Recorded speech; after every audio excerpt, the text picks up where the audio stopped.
আসসালামু আলাইকুম।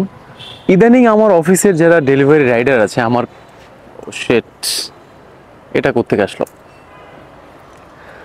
আমার ডেলিভারি রাইডার যারা কলিগ আছে আমাদের অফিসে আমাকে খুব টন্ট মারতেছে ইদানিং, মানে ইফটিজিং টাইপের। ওই রাস্তাঘাটে মেয়েরা হেঁটে গেলে ছেলেরা যেমন কিছু বখাটে ছেলে আছে যারা বসে বসে ইফটিজিং করে, ওই টাইপের না, মানে খোঁচা মারা কথাবার্তা আর কি।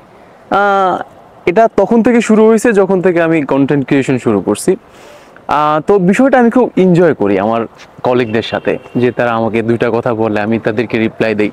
এটা খুব নর্মাল একটা বিষয়। কিন্তু যে বিষয়টা আমি আপনাদেরকে জানাতে চাই যে কেন আমি কন্টেন্ট ক্রিয়েশন শুরু করলাম, এবং বর্তমানে এই সময়ে এসে প্রত্যেকটা মানুষেরই অন্তত খুব গভীর না হলেও টুকিটাকি চিন্তা করা উচিত অ্যাবাউট কন্টেন্ট ক্রিয়েশন। পাকিস্তানের খুব জনপ্রিয় একজন ব্যক্তিত্ব ডক্টর জাভেদ ইকবাল, আমি শুনছিলাম তাকে সোশ্যাল মিডিয়ায় তার এক সাক্ষাৎকারে যে তিনি বলছিলেন যে কেন প্রত্যেকটা মানুষ, অন্তত যেই ব্যক্তি সৃজনশীল চিন্তা ভাবনা করতে পারে, যে ব্যক্তির অন্তত অন্যকে ভালো কিছু দেওয়ার মতো সক্ষমতা আছে, তার কেন কন্টেন্ট ক্রিয়েশনে আসা উচিত, কেন তাকে সোশ্যাল মিডিয়া কন্টেন্ট তৈরি করা উচিত। তিনি বলছিলেন ঠিক এইভাবে যে এই পৃথিবীটা হচ্ছে একটা ক্যানভাসের মতো।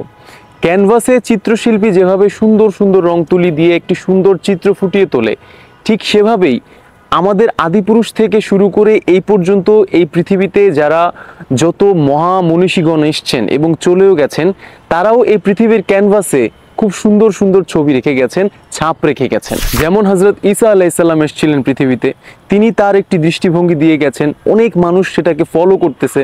আমাদের পয়গম্বর এসেছেন পৃথিবীতে সাল্লাল্লাহু আলাইহি ওয়াসাল্লাম, তিনি একটি জীবন ব্যবস্থা দিয়ে গেছেন আমাদেরকে।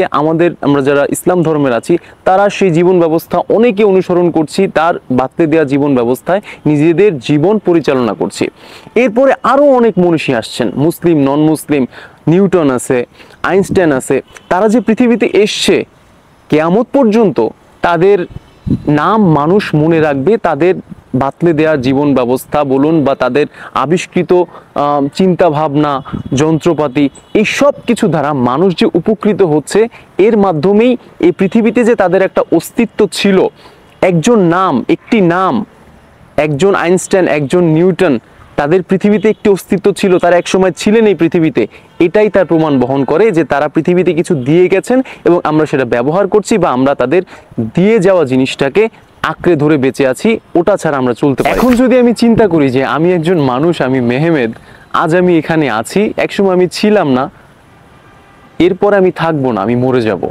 আমি যে পৃথিবীতে ছিলাম, আমি বিচরণ করেছি বহু জায়গায়, এর প্রমাণ কি? আমার অস্তিত্ব যে পৃথিবীতে ছিল, এর মানেই বা কি?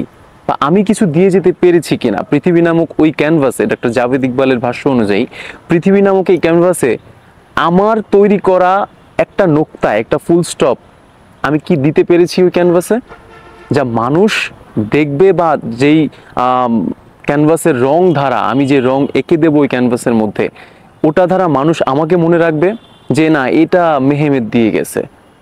রাখবে না, কারণ আমি দেই নাই, আমার দৃষ্টিভঙ্গি ওই পর্যন্ত পৌঁছাইতে পারে নাই। পৃথিবীতে আমি এলাম, ঘুরলাম, খেলাম, হই হুল্লোড় করে জীবন কাটিয়ে দিলাম এবং একসময় মরে গেলাম।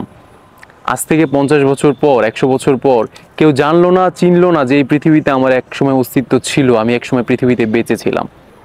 তাহলে আমার অবস্থা ঠিক ওই চার পাওয়ালা জন্তুর মতো, যারা পৃথিবীতে আসে, খায়, ঘুমায় এবং ঘুমিয়ে যায় এবং একসময় মরেও যায়। আমার জীবন তখনই বৃথা যখন আমি যাওয়ার আগে ওই পৃথিবী নামক ক্যানভাসে একটা নোক্তা না লাগিয়ে যেতে পারবো, একটা দাড়ি কমাও যদি আমি না লাগিয়ে যেতে পারি, তাহলে এই পৃথিবীতে বেঁচে থাকা আমার জন্য অর্থহীন ছাড়া আর কিছু না।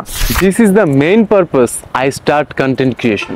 প্রত্যেকটা মানুষেরই এটা চিন্তা করা উচিত যে আমি পৃথিবীতে বেঁচে আছি, আমি আমার আশেপাশের জনকে আমার মধ্য থেকে ভালো কিছু দিতে পারলাম কিনা, বা আমার মধ্যে যে ভালো দিকটা আছে সেটা দ্বারা অন্য মানুষেরা উপকৃত হতে পারলো কিনা।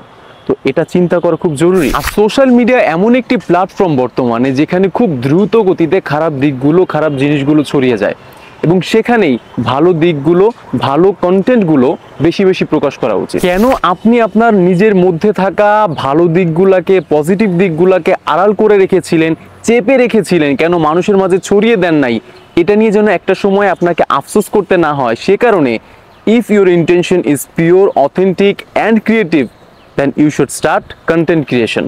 Jazakallah khair.